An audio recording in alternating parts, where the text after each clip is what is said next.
கர்த்தருடைய பரிசுத்த நாமத்திற்கு மகிமை உண்டாவதாக. வாசிக்கலாம். சங்கீதத்தின் புஸ்தகத்தில் 103வது சங்கீதத்தில் 17வது வசனத்தில் இருக்கிறது. அந்த வசனங்களை நாம் வாசிக்கலாம். வாசிப்போம். பூமிக்கு வானம் எவ்வளவு உயரமாய் இருக்கிறதோ அவருக்கு பயப்படுகிறவர்கள் மேல் அவருடைய கிருபையும் அவ்வளவு பெரிதாய் இருக்கிறது. கர்த்தருடைய கிருபையோ அவருக்கு பயந்தவர்கள் மேலும் அவருடைய நீதி அவர்கள் பிள்ளைகளுடைய பிள்ளைகள் மேலும் அநாதியாய் என்றென்றைக்கும் உள்ளது. அவருடைய உடன்படிக்கையை கைக்கொண்டு அவருடைய கட்டளைகள்படி செய்ய நினைக்கிறவர்கள் மேலேயே உள்ளது. 11வது வசனத்திலே இருக்கிறதையும் 17வது வசனத்தில் இருக்கிற ரெண்டு வார்த்தையும் சேர்த்து நம்ம இப்போ ஒரே வாக்குத்தத்தமாக அதை மாற்றப் போகிறோம். கர்த்தருடைய கிருபை அநாதியாக, அது பெரிதாக, என்றென்றைக்கும் இருக்கிறது. ஆமென், அல்லேலூயா. கர்த்தருடைய கிருபை அநாதியாக இருக்கும், அது பெரிதாக இருக்கும், என்றென்றைக்கும் அது உண்டாயிருக்கும். தேவனுடைய கிருபையை கர்த்தர் நமக்கு அவர் என்றென்றைக்கும் கொடுப்பார். ரெண்டு விதமா பார்க்கும். ஒன்று நித்தியமான கிருபை, இன்னொன்று பெரிதான கிருபை. கர்த்தருடைய கிருபை அதனுடைய அளவு, அதனுடைய காலம் ரெண்டும் அந்த வசனங்களிலே நம்ம பார்க்கிறோம், அந்த வாக்கு தத்துவத்திலே பார்க்கிறோம். கர்த்தர் இந்த வருஷம் முழுவதும் நம்ம கண்மணி போல பாதுகாத்தார். அல்லேலூயா. அது மாத்திரமல்ல, இந்த வருஷத்தை முடித்து புது வருடத்துக்குள்ளே நாம பிரவேசிக்கும் பொழுது நமக்கு என்ன தேவை? புதிய கிருபை நமக்கு தேவை. இத்தனை ஆண்டுகளும் நம்மை கர்த்தர் நடத்தினார். தேவன் நம்மை கடந்த அநேக ஆண்டுகளாக அற்புதமாய் நடத்தி வந்திருக்கிறார். அப்படித்தானே? கர்த்தர் அப்படி நடத்தி வந்திருக்கிறார். அவருடைய கிருபை நம்ம எத்தனை பேர் நினைச்சு பார்க்கிறோம்? அதைத்தான் நாம் 103ஆம் சங்கீதத்தில் 1வது வசனத்துல தாவீது செய்கிறதை பார்க்கிறோம். தாவீது என்ன சொல்கிறான்? என் ஆத்துமாவே கர்த்தரை ஸ்தோத்திரி, என் முழு உள்ளமையுடைய பரிசுத்த நாமத்தை ஸ்தோத்திரி. என் ஆத்துமாவே கர்த்தரை ஸ்தோத்திரி, அவர் செய்த சகல உபகாரங்களையும் மறவாதே. அதாவது சில சமயத்துல நம்மவே மறந்துடுவோம். அவருடைய உபகாரங்களை நாமவே மறந்து விடுகிறோம். அப்போ என்ன செய்யணும்? நம்ம மனசை நம்மவே என்ன செய்யணும்? கூப்பிட்டு சொல்லணும், என் மனமே நீ என்ன செய்யாதே, மறவாதே. அவர் உனக்கு ஏராளமான நன்மைகளை செய்திருக்கிறார். என்ன நன்மைகளை செய்திருக்கிறார்? நன்மைகளை பற்றி இந்த 103ஆம் சங்கீதத்தில் நாம் 2வது வசனத்திலே, 3வது வசனத்திலையும் 4வது வசனத்திலையும் வாசிக்கும் பொழுது என்ன சொல்லப்பட்டிருக்கிறது? அவர் உன் அக்கிரமங்களை எல்லாம் மன்னித்தார். அல்லேலூயா. உன் நோய்களை எல்லாம் குணமாக்கினார். உன் பிராணனை அழிவுக்கு என்ன செய்தார்? அவர் விலக்கி மீட்டு நன்மையினால் உன் வாயை திருப்தியாக்குகிறார். உன் வயது திரும்ப வால வயது போல ஆகிறது என்று சொல்லி இருக்கிறது. ஆகவே இதெல்லாம் ஆண்டவர் செய்த நன்மைகள். எத்தனை நன்மைகள்? முதலாவது பாவத்தை மன்னித்தல். கர்த்தர் நமக்கு கொடுத்த பாவ மன்னிப்பு இருக்கிறது பாருங்க. இது கர்த்தர் செய்த பெரிய நன்மை. கர்த்தருடைய கிருபையினாலே தேவன் நமக்கு பாராட்டின நன்மை. ஆகவே இந்த நன்மைக்காய் கர்த்தர் என்ன செய்ய வேண்டும்? ஆண்டவரை துதிக்க வேண்டியது. கர்த்தருடைய கிருபையினாலே பெற்றுக்கொண்ட நன்மை, கர்த்தருடைய கிருபையினாலே நமக்கு கிடைத்த உபகாரம். ஆண்டவர் தம்முடைய கிருபையினாலே நம்மை ஆண்டவர் எப்படிப்பட்டதான காரியங்களை செய்கிற அவருடைய கிருபையினால் நாம் அடைகிற ஆசீர்வாதங்கள் என்று சொல்லும் பொழுது பாவ மன்னிப்பை கர்த்தர் கொடுக்கிறார். ஆண்டவர் நம்முடைய சரீரத்தை சுகமாக்கி இருக்கிறார். கர்த்தர் நம்முடைய பிராணனை அழிவுக்கு விலக்கி அவர் மீட்டிருக்கிறார். ஆகவே தான் சங்கீதக்காரன் என்ன சொல்கிறான்? ஸ்தோத்திரம் பண்ணு, நீ ஸ்தோத்திரி என்று சொல்லுகிறான். ஆகவே கர்த்தர் செய்த நன்மைகளை நினைத்து எந்த ஒரு மனுஷன் கர்த்தரை ஸ்தோத்திரம் பண்றானோ அவனுக்கு கர்த்தர் கிருபையை அதிகமாய் கொடுப்பார். அவனை விட்டு தேவன் தம்முடைய கிருபையை விலக்கி விடவே மாட்டார். அநேகர் கிருபையை இழந்து விடுகிறார்கள். கிருபையை ஒரு ஆள் இழந்துட்டான்னா அவன் வாழ்க்கை எப்படி இருக்கும் அப்படிங்கிறத நீங்க தெரிந்து கொள்ள வேண்டும் என்று சொன்னால் இந்த சவுலுடைய வாழ்க்கையை நீங்கள் வாசிக்க வேண்டும். சவுலுடைய வாழ்க்கையை நீங்கள் கவனித்து பாருங்கள். சவுல் ராஜா அவன் தேவனுடைய கிருபையை அவன் இழந்து போனபடினாலே, தேவனுடைய கிருபையை சவுல் ராஜா இழந்து போனபடினாலே அவனுக்கு ஒரு ஆவி அவனை கலங்க பண்ணினது என்று சொல்லி பார்க்கிறோம். ஒரு ஆவி அவன் என்ன செய்தது? கலங்க பண்ணினது. தேவனுடைய கிருபையை நாம் இழந்து போகாமல் இருக்க வேண்டும். தேவனுடைய கிருபை இழந்து போனோம்னா அது என்ன அடையாளம்? தேவ கிருபை ஒரு மனுஷன் இழந்துட்டான்னா, தேவ கிருபை நம்ம கொஞ்சம் குறைந்து விட்டாலும் உடனே நமக்கு என்ன தெரியும்னா நம்ம சமாதானம் கெடும், நமக்குள்ள ஒரு கலக்கம் உண்டாகும். யாரெல்லாம் நிம்மதி இல்லாமல் இருக்கிறீங்களோ, யாரெல்லாம் நீங்கள் சமாதானம் இல்லாமல் இருக்கிறீங்களோ, யாரெல்லாம் நீங்கள் சந்தோஷம் இல்லாமல் இருக்கிறீங்களோ, உங்களுக்கு அந்த சமாதானம் இல்லை அப்படின்னா, ஒரு கலக்கத்தின் ஆவி உங்களுக்குள்ள இருக்கு அப்படின்னா காரணம் என்ன? கிருபை நஷ்டப்பட்டு விட்டது. கிருபை என்ன செஞ்சிட்டீங்க? இழந்துட்டீங்க என்று தான் என்ன செய்ய வேண்டும்? சொல்ல வேண்டும். அதனால தான் நீங்கள் எல்லா நிருபங்களையும் படிக்கிற சமயத்தில் 1-2 நிருபங்களை தவிர, எபிரேயர், அதே போல யாக்கோபு என்கிற இந்த நிருபங்களை தவிர இது எல்லா நிருபத்தை எழுதினதான பவுலானாலும் பேதுருவானாலும் இவள் எல்லாரும் எழுதும்போது என்ன எழுதுறாங்க? கர்த்தராய் பிதாவாகிய தேவனாலும் கர்த்தராய் இயேசு கிறிஸ்துவினாலும் உங்களுக்கு கிருபையும் சமாதானமும் உண்டாவதாக. அப்போ அந்த கிருபையோடு கூட சேர்ந்து என்ன சொல்லப்பட்டிருக்கிறது? சமாதானம் சொல்லப்பட்டிருக்கிறது. கிருபை இல்லைன்னா சமாதானம் இல்லை. ஆகவே கிருபையும் சமாதானமும் சேர்ந்தே பயணம் பண்ணோம். கிருபை எடுத்துட்டா சமாதானம் போயிடும். ஆகவே நாம் என்ன செய்ய வேண்டும்? கிருபையை பற்றி கொள்ள வேண்டியது அவசியமாக இருக்கிறது. நம்ம கிருபையை நம்ம இழந்து போகாமல் இருக்க வேண்டும் என்றால் தாவீதை போல என்ன செய்ய வேண்டும்? உபகாரங்களை நாம் மறக்கவே கூடாது. அப்படி உபகாரங்களை யார் மறக்கிறாங்களோ அவர்களுடைய வாழ்க்கையிலே கர்த்தர் என்ன செய்ய மாட்டார்? ஆண்டவர் ஒருபோதும் கிருபையை அவர்களுக்கு கொடுக்க மாட்டார். கிருபையை அவர் எடுத்து விடுவார். தேவனுடைய கிருபை அவர்களை விட்டு எடுக்கப்படும் பொழுது, நான் ஏற்கனவே சொன்னது போல, சவுல் அவன் உள்ளத்திலே கலக்கம் உள்ளவனாய் மாறினான். அவன் உள்ளத்திலே சமாதானத்தை அவன் இழந்து போனான். அவன் வாழ்க்கையிலே அவன் தேவ கிருபை இழந்தபடினாலும் அவன் வாழ்க்கை முழுவதும் அது கைவிடப்பட்ட நிலைமையிலே மாறிவிட்டது, தோல்வியாய் மாறிற்று. His life was a failure. வாழ்க்கை தோல்வியாய் அநேகருக்கு மாறிவிடும். வெற்றியாய் துவங்கின வாழ்க்கை கடைசி எங்கே போய் முடிந்தது? தோல்வியில் முடிந்தது. சொல்ல போனா அந்த கிருபையை நஷ்டப்பட்டதுனால அவனுடைய முடிவு பாருங்கள், பரிதாபமான முடிவாக இருந்தது. ஆகவே தேவனுடைய கிருபையை இழந்து போன அநேகருடைய வாழ்க்கை முடிவு பயங்கரமாக இருக்கும். ஆகவே நாம் ஒருபோதும் தேவனுடைய கிருபையை நாம் அலட்சியம் பண்ணவே கூடாது. தேவனுடைய கிருபையை நாம் பற்றி கொள்ள வேண்டும். ஆண்டவரே, உம்முடைய கிருபை எனக்கு வேணும் என்று சொல்லி கேட்கணும். உம்முடைய கிருபை எனக்கு தாங்க என்று சொல்லி நாம் தேவனுடைய சமூகத்தில் ஒவ்வொரு நாளும் உடைய கிருபைக்காக நாம் கெஞ்ச வேண்டும், காத்திருக்க வேண்டும். நம்ம சொல்லணும், உம்முடைய கிருபை இல்லாம நான் இல்லப்பா, உம்முடைய கிருபை இல்லாம என்னால் ஒன்றும் செய்ய முடியாது அப்படின்ட்டு சொல்லி சொல்ல வேண்டும். அப்படின்னு சொன்னதுனால சொல்லிக்கிட்டே இருந்தால் அவனுக்கு கிருபை கிடைக்காது. உம்முடைய கிருபை இல்லாமல் என்னால் ஒன்றும் செய்ய முடியாது அப்படின்னு சொன்னா, அப்படி சொல்லுகிறவர்கள் செய்ய வேண்டியது என்ன? முழங்கால் படி போட்டு ஜெபம் பண்ணணும். அதாவது முழங்கால் போட்டு ஒருவன் ஜெபம் பண்ணலைன்னா அர்த்தம் என்ன தெரியுமா? என்னால் எல்லாம் முடியும், உம்முடைய உதவி எனக்கு தேவையில்லை, I don't need your favour, I don't need your grace அப்படிங்கிறத மறைமுகமாக அவருக்கு சொல்லுகிறோம். என்ன சொல்ல போனா, ஒருவன் ஜெபித்து தேவனுடைய கிருபையை தேடவில்லை என்றால் அவனுக்குள்ளால என்ன இருக்கிறது என்று தெரியுமா? அவனுக்குள்ளாலே அகந்தை இருக்கிறது, அவனுக்குள்ளே அகங்காரம் இருக்கிறது, அவனுக்குள்ளே பெருமை இருக்கிறது, தற்பெருமை. தற்பெருமை என்பதனுடைய அர்த்தம் என்ன? எனக்கு தெரியும் எல்லாமே, என்னால எல்லாமே முடியும், யாரும் எனக்கு தேவையில்லை, ஒருத்தருமே எனக்கு அவசியம் இல்லை. கடவுளை பார்த்து கூட சொல்லுவான், உமக்கு உடைய உதவி கூட எனக்கு தேவையில்லை என்று சொல்லலாம். ஒருவேளை சொல்லாமலே செயலையும் காட்டலாம்.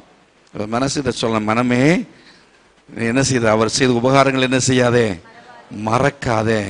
அவனுக்கு நன்மை செய்திருக்கிறாரு, அவனுடைய அக்கிரமங்கள் என்ன செய்திருக்கிறார், மன்னித்திருக்கிறார். உன் நோய்களை என்ன செய்திருக்கிறார், குணமாக்கி இருக்கிறார். உன் பிராணனை அழிவுக்கு அவர் விலக்கி இருக்கிறார். உனக்கு நல்ல மனைவியை கொடுத்திருக்கிறார், நல்ல கணவனை கொடுத்திருக்கிறார், நல்ல வேலையை கொடுத்திருக்கிறார், ஆரோக்கியமான சரீரத்தை கொடுத்திருக்கிறார். ஆமென், அல்லேலூயா. நல்ல கிட்னி எல்லாம் வேலை செய்தா பாருங்க, வேலை செய்தா. ஒரு கிட்னி போச்சுன்னா எவ்வளவு விலை தெரியுமா? விலைக்கு கூட கிடைக்காது, கிடைச்சாலும் கூட செட் ஆகாது. லிவர் போனா, ஹார்ட் போயிட்டுன்னா, இதெல்லாம் ஒழுங்கா ஃபங்க்ஷன் ஆகிறதுக்காக நம்ம என்ன செய்யணும்? கர்த்தரை ஸ்தோத்திரம் பண்ணணும். ஞாயிற்றுக்கிழமை அதுக்காக தான் வர்றோம். ஞாயிற்றுக்கிழமை வந்து கர்த்தரை நாம துதிக்கவில்லை என்றால், ஆராதிக்கவில்லை என்று சொன்னால், பிசாசு சொல்லுவான், யாரைக்கே போகாத வேண்டாம், இந்த பாட்டெல்லாம் முடியட்டும், முடிஞ்சது பிறகு போய்க்கலாம், அப்புறம் கடைசியில போய் கொஞ்சம் தலையை காட்டிட்டு வந்துட்டா போதும் அப்படின்னு பிசாசு சொல்லுவான். அப்படின்னு சொன்னா நீங்க சொல்ல, என் மனமே கர்த்தரை ஸ்தோத்திரி, என் முழு உள்ளமே அவருடைய பரிசுத்த நாம. மனமேன்னு சொல்றோம், என் ஆத்துமாவைங்கிறதுக்கு மலையாள பைபிள்ல என் மனமே யெகோவாவை வாழ்த்துகா அப்படின்ட்டு இருக்கோம். அதாவது மனசை பார்த்து சொல்லணும். என் மனம் அது என்ன செய்யணும்? ஒரு நாளும் கர்த்தரை மறக்க கூடாது, ஆண்டவரை ஆராதிக்க மறக்க கூடாது. ஆராதிக்க மறக்கக்கூடாதுன்னு ஆலயத்துல ஆராதனை நேரத்துல வந்து கர்த்தரை ஆராதிக்கணும். பாடல் நேரத்துல வந்து கர்த்தர் நல்ல ஸ்தோத்திரம் பண்ணணும், கைகளை உயர்த்தி கர்த்தரை மகிமைப்படுத்தணும், ஆராதிக்கணும். கர்த்தாவே உமக்கு ஸ்தோத்திரம்னு சொல்லி.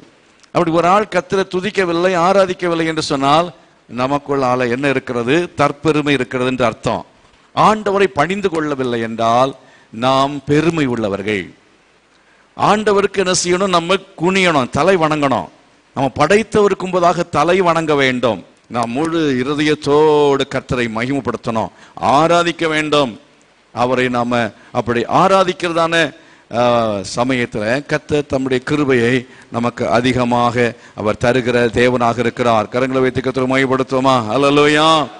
ஆகவே தேவனுடைய கிருபையை நம்ம பெற்று கொள்வதற்காக தேவனுடைய சமூகத்தில் நாம் என்ன செய்ய வேண்டும் என்று சொன்னால், அவரை நாம் தேடி வர வேண்டியது அவசியம். என்னால முடியாது, எல்லாம் உம்மால தான் முடியும், உம்மால் அன்றி என்னால எதுவுமே முடியாது அப்படின்னு சொல்ற ஆட்கள் முழங்கால் படியிட்டு ஜெபம் பண்ணணும். முழங்கால் படியிட்டு நம்ம ஜெபம் பண்ணணும். ஆண்டவரே உம்மோட சமூகத்தில் ஒவ்வொரு நாளும் காலையில நீங்க புலம்பல் புஸ்தகத்தை படிச்சீங்கன்னா 3வது அதிகாரத்துல 22வது வசனமும் 23வது வசனமும் என்ன சொல்லி இருக்கிறது? நாம் நிர்மூலமாக இருக்கிறது கர்த்தருடைய கிருபையே, அவருடைய இரக்கங்களுக்கு முடியவில்லை. சொல்லுங்க, நான் நிர்மலமாகாமல் இருக்க கர்த்தருடைய கிருபை. நான் நிர்மலமாகாமல் இருப்பது கர்த்தருடைய கிருபை. அதை நம்ம ஒவ்வொரு நாளும் சொல்லணும். ஆனா அடுத்த வசனம் என்ன சொல்றது பாருங்கள், அவைகள் காலைதோறும் புதியவைகளாக இருக்கிறது. இப்போ காலைதோறும் புதியவைகள் என்று சொல்லும் பொழுது என்ன செய்யணும்? அந்த காலைதோறும் அந்த புதிய கிருபைக்காக தேவனுடைய சமூகத்தில் நாம் போய் காத்திருக்க வேண்டும். ஒவ்வொரு நாளும் ஆண்டவருடைய கிருபையை நம்ம கேட்கணும். ஆண்டவரே இன்றைக்கு வேண்டிய கிருபை எனக்கு தாங்கப்பா. ஆஃபீஸுக்கு போனோம், நிறைய வேலை இருக்கு, ரொம்ப பிஸியாக தான் இருப்போம். காலையிலேயே எழும்பி அவசரமாக ரெடி ஆகி போயிடுவோம் இல்லையா? சங்கீதத்தில் ஒரு வசனம் உண்டு, 127 இவ்விதமாய் வாசிக்கிறோம், கர்த்தர் வீட்டை கட்டாராகில் அதை கர்த்தருடைய பிரயாசம் விருதா, கர்த்தர் நகரத்தை காவாராகில் காவலால் விழித்திருக்கிறது விருதா. நீங்கள் அதிகாலையில் எழுந்து நேரப்பட வேலையில் தரித்து வருத்தத்தின் அப்பத்தை சாப்பிடுகிறதும். அப்போ அதிகாலையில் எழுந்து நேரப்பட வேலைக்கு நேரம் போயிட்டீங்கன்னா, ஸ்ட்ரைட்டா வேலைக்கு போயிட்டா, அந்த சாப்பிடுற அப்பத்துக்கு பேர் என்ன? வருத்தத்தின் அப்பம்.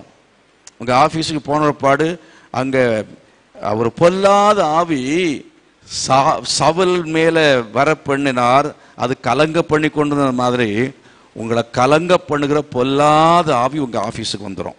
பள்ளிக்கூடத்துக்கு போற டீச்சரா இருந்தா உங்க அங்க ஒரு மாணவனே அவன் என்ன செய்வான்? உங்களுக்கு ஒரு பிரச்சனை கொடுக்குற ஆளா மாறிடுவான். இல்ல ஒரு உடன் ஆசிரியர் ஒரு பிரச்சனை கொடுக்குற ஆளா மாறிடுவாங்க. இல்ல நீங்க பஸ்ல பிரயாணம் பண்ணும்போது பக்கத்துக்கு இருக்கிறவங்க மூலமா ஒரு பிரச்சனை வந்துடும், ரோட்ல வந்துடும். ஆகவே வருத்தத்தின் அப்பத்தை நம்ம சாப்பிட வேண்டியது இருக்கும். என்ன செய்ய வேண்டும்? அப்படி நேரப்பட எழுந்து நேரப்பட வேலையிலே தரித்திருப்பதல்ல, காலையிலே நாம் கர்த்தரை தேட வேண்டும். காலைல எழும்பி கொஞ்ச நேரம் என்ன செய்யுங்க, எழும்பி ஆண்டவரை தேடுங்க. ஜெபிக்க மறக்க கூடாது, துதிக்க என்ன செய்யக்கூடாது, மறக்கவே கூடாது. காலையில் எழும்பி ஆண்டவரை இன்றைக்கு உடைய கிருபை எனக்கு தாரும் என்று சொல்லி நம்ம கேட்டோம்னா கர்த்தர் அந்த நாள் நாம் வேலை செய்வதற்கான கிருபையை கர்த்தர் தருவார். வேலை செய்கிற இடத்திலே நமக்கு தேவையில்லாத பிரச்சனைகள் வராதபடிக்கு பொல்லாத ஆவிகள் ஒன்றும் நம்மை கலங்க பண்ணுவதற்கு கர்த்தர் இடம் கொடுக்கவே மாட்டார். தேவன் நம்மை அப்படிப்பட்டதான தீமையான காரியங்களிலிருந்து விலக்கி பாதுகாத்துக் கொள்கிற தேவனாக இருக்கிறார். கிருபையும் சத்தியமும் அல்லேலூயா உங்களுக்கு உண்டாக கடவது. அல்லேலூயா. பிள்ளைகள் காலையில நீங்க பிள்ளைகளை அனுப்பும்போது நீங்க ஜெபம் பண்ணி அனுப்புறீங்கன்னா கிருபையும் சமாதானமும் அவர்களோடு கூட என்ன செய்யும், உண்டாயிருக்கு. கிருபையும் சமாதானமும் அவர்களோடு கூட உண்டாயிருக்கும். வீட்டில் நீங்க ஜெபம் பண்ணிட்டு புறப்பட்டு போனீங்கன்னா உங்களுடைய பிரயாணங்கள் எல்லாமே தேவனுடைய கிருபையும் சமாதானமும் கூடவே உண்டாயிருக்கும். நீங்கள் யோவான் சுவிசேஷத்திலே வாசிக்கும் பொழுது 1வது அதிகாரத்திலே வாசிக்கிறீர்கள், இயேசு கிறிஸ்து இந்த உலகத்திலே பிறக்கும் பொழுது அவர் கிருபையினாலும் சத்தியத்தினாலும் நிறைந்தவராய் நமக்குள்ள என்ன செய்தாரா, வாசம் பண்ணினார் என்று சொல்லி இருக்கிறது. இயேசு கிறிஸ்து கிருபையினாலும் சத்தியத்தினாலும் நிறைந்தவராய் நமக்குள்ளே வாசம் பண்ணினார். அப்போ இயேசு கிறிஸ்துவுக்கு கிருபையும் இருந்தது, அவருக்கு சத்தியமும் இருந்தது. கிருபையும் சமாதானமும் என்று சொல்லி நீங்கள் ஒவ்வொரு நிருபத்தினுடைய துவக்கத்திலையும் படிக்கிறீர்கள் என்று சொன்னேன் இல்லையா? உதாரணத்துக்கு ஒரு நிருபத்திலிருந்து எடுத்து வாசியுங்கள் பார்க்கலாம். ஏதாவது ஒரு நிருபத்தில் முதல் அந்த 2 வசனத்தை எடுத்து வாசித்து பாருங்க. அங்க சொல்லி இருக்கிறோம் கிருபையும் சமாதானமும். ஊழியக்காரனாகிய பவுலும் தீமோத்தேயுவும் பிலிப்பி பட்டணத்தில் கிறிஸ்து இயேசுவுக்குள்ளான பரிசுத்தவான்கள் அனைவருக்கும் கண்காணிகளுக்கும் உதவிக்காரருக்கும் எழுதுகிறதாவது, கண்காணியா இருந்தானே, நீங்க பாஸ்டா இருந்தானே, ரெவரண்டா இருந்தானே, சூப்பரண்டா இருந்தானே, இல்ல பிஷப்பா இருந்தானே, இல்ல யாரா இருந்தாலும் சரி எல்லாருக்கும் எழுதுகிறதாவது நம்முடைய பிதாவாகிய தேவனாலும் கர்த்தராகிய இயேசு கிறிஸ்துவினாலும் உங்களுக்கு கிருபையும் சமாதானமும் உண்டாவதாக. யாரா இருந்தாலும் கிருபையும் சமாதானம் இல்லாம முடியாது. எத்தனை வருஷம் அனுபவம் இருந்தாலும் கிருபையும் சமாதானமும் எனக்கும் தேவைதான். அல்லேலூயா. எவ்வளவு பெரிய பாஸ்டரா இருந்தாலும் அவங்களுக்கு கிருபையும் கூட என்ன வேணும், சமாதானம் தேவையாய் இருக்கிறது. ஹல்லேலூயா. இங்கே நம்ம வாசித்தோம், எங்கே யோவான் சுவிசேஷம் 1வது அதிகாரத்திலே 14வது வசனத்திலே அந்த வார்த்தை மாம்சமாகி கிருபையினாலும் சத்தியத்தினாலும் நிறைந்தவராய் நமக்குள்ள என்ன செய்தார், வாசம் பண்ணினார் என்று சொல்லி இருக்கிறது. இரண்டாவது இங்க என்ன, கிருபையோடு கூட சேர்த்து இன்னொன்று சொல்லி இருக்கிற சத்தியம். கிருபைக்கும் சத்தியத்துக்கும் ரொம்ப ஒற்றுமை இருக்கிறது. கிருபை வேணும்னு சொன்னா சத்தியத்தை பிரிக்கவே முடியாது. சத்தியத்தை பிரிச்சிட்டோம்னா கிருபை பிரயோஜனம் இல்லாமல் போயிடும். இப்போ நீங்கள் பாருங்க, இங்கே லைட் எரியுதுன்னு வச்சுக்கிங்க. இந்த லைட் எரியறதுக்கு காரணம் எத்தனை ஒயர் வருது, நெகட்டிவ் பாசிட்டிவ் 2 ஒயர் வருது, அப்படிதானா? எல்லாத்துக்கும் நெகட்டிவ் பாசிட்டிவ் அப்படி 2 ஒரு ஆணும் பெண்ணும். இந்த உலகத்தில் எல்லாமே 2 தான் கர்த்தர் வச்சிருக்காரு. ஒன்றுனால வேலை நடக்காது. ஒரு கிருபையினால, கிருபையை தனியாக வைத்து ஒன்றும் சாதிக்க முடியாது.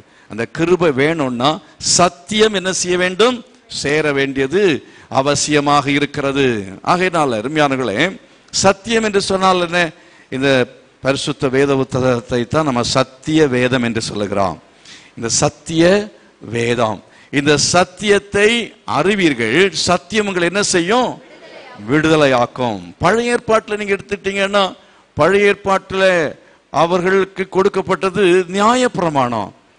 ஆனா புதிய ஏற்பாட்டில் இயேசு அவர் நியாயப்பிரமாணத்தை 1ஆம் அதிகாரத்துல வாசிக்கிறீங்க, அவருடைய பரிபூரணத்தினால் நாம் எல்லாரும் கிருபையின் மேல் கிருபை பெற்றோம். எப்படியெனில் நியாயப்பிரமாணம் மோசேயின் மூலமாய் கொடுக்கப்பட்டது, கிருபையும் சத்தியமும் இயேசு கிறிஸ்து மூலமாய் உண்டாயின. கரங்களை வைத்து கர்த்தரை மகிமைப்படுத்துவோமா? மோசேயுடைய பிரமாணம் என்ன, நியாய பிரமாணம் அப்படின்னா என்ன, கண்ணுக்கு கண், பல்லுக்கு பல். அதனால்தான் ஒரு ஸ்திரீ விபச்சாரம் செய்தபடினாலே அவளை கையுமையுமாக பிடித்து விட்டோம் என்று சொல்லி அழைத்து கொண்டு வந்தார்கள். குற்றம் கண்டுபிடிக்கிறதுக்கு இல்லைன்னா தவறு செஞ்சவங்களை தண்டிக்கிறதுக்கு ஆட்கள் எல்லாருமே அவர்கள் முன் பந்தியில் இருப்பார்கள், முன்னால நிற்பாங்க. அந்த மாதிரி அன்றைக்கும் இன்றைக்கும் அப்படித்தான். இது யோவான் சுவிசேஷம் 8ஆம் அதிகாரத்தில் சொல்லி இருக்கிறது. இந்த யோவான் சுவிசேஷம் 8ஆம் அதிகாரத்தில் நீங்கள் படிக்கும் பொழுது அந்த ஸ்திரியை பற்றி இந்த காரியத்தை பார்க்கிறீர்கள். அவ்விதமாக கையும் மெய்யுமாக நாங்கள் இந்த ஸ்திரியை பிடித்து விட்டோம். அப்பொழுது விபச்சாரத்தில் கண்டுபிடிக்கப்பட்ட ஒரு ஸ்திரியை வேதபாரகரும் பரிசேயரும் அவரிடத்தில் கொண்டு வந்து அவளை நடுவே நிறுத்தி, போதகரே, இந்த ஸ்திரீ விபச்சாரத்தில் கையும் மெய்யுமாய் பிடிக்கப்பட்டாள், இப்படிப்பட்டவளை கல்லறிந்து கொள்ள வேண்டும் என்று மோசே நியாயப்பிரமாணத்தில் நமக்கு கட்டளையிட்டிருக்கிறாரே, நீர் என்ன சொல்லுகிறீர்? கரெக்டா தான் சொன்னாங்க. எப்படி? நியாயப்பிரமாணத்துல சொல்லி இருக்கிறதன்படி கல்லறிந்து என்ன செய்ய வேண்டும்? கொல்ல வேண்டும் என்று சொன்ன உடனே அவர் மேல் குற்றம் சுமத்துவதற்கான காரணம் உண்டாகும் பொருட்டு அவரை சோதிக்கும்படி இப்படி சொன்னார்கள் என்று சொல்லி இருக்கிறது. இயேசு என்ன சொன்னார்? ஆமா ஆமா அப்படிதான், கல்லறிஞ்சு கொள்ளுங்க அப்படின்னு சொன்னாரா? இல்ல, அவர் என்ன செய்தாராம்? குனிந்து, இயேசுவோ குனிந்து விரலினால் தரையிலே எழுதினார். நானும் யோசித்து பார்த்தேன், என்னதான் எழுதியிருப்பார் அப்படின்னு யோசித்து பார்த்தேன். நிறைய பேர் அப்படி இப்படி நிறைய சொல்லுவாங்க, ஒருத்தர் பேர் எழுதினலாம் சொல்லுவாங்க. எனக்கு ஆண்டவர் மனசுல கொடுத்த சிந்தை என்னன்னா, அவர் என்ன எழுதினார் தெரியுமா? உபாகமம் 13ஆம் அதிகாரம் 9ஆம் வசனம் எழுதினார். கர்த்தருக்கு ஸ்தோத்திரம், அல்லேலூயா. உபாகமம் 17ஆம் அதிகாரம் 7ஆம் வசனம் அப்படின்னு எழுதினார். இப்படி சில வசனங்களே எழுதினார். வாசித்து பாருங்க. உபாகம் 13ஆம் அதிகாரம் 9ஆம் வசனம் என்ன சொல்லுகிறது? அவங்க நினைச்சாங்க இயேசு கிறிஸ்துவுக்கு பைபிளே தெரியாதுன்னு நினைச்சாங்க. இயேசு அவர் கிருபையினாலும் சத்தியத்தினாலும் நிறைந்தவராய் நமக்குள்ளே வாசம் பண்ணினார். அல்லேலூயா. பைபிள் தெரியலன்னா நம்மளை ஈஸியா ஏமாத்திடுவான் பிசாசு.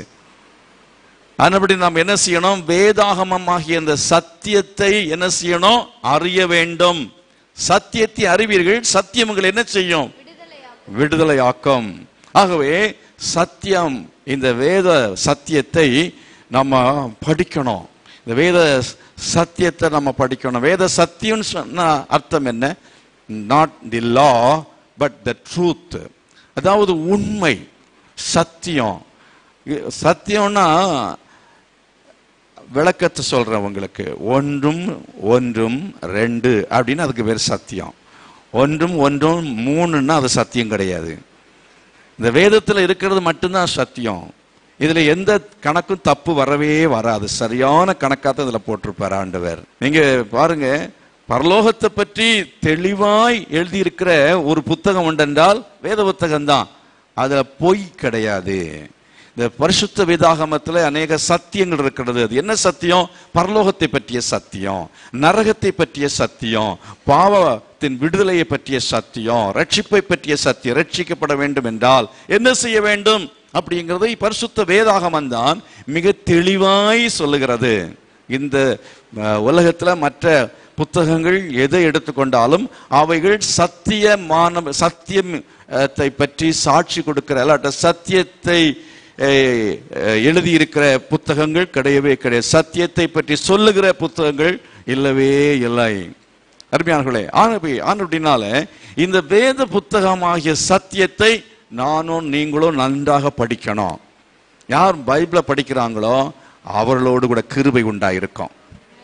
இந்த பைபிளை யார் கையில சுமக்கிறீங்களோ உங்களுக்கு கிருபை உண்டாயிருக்கும். அல்லேலூயா.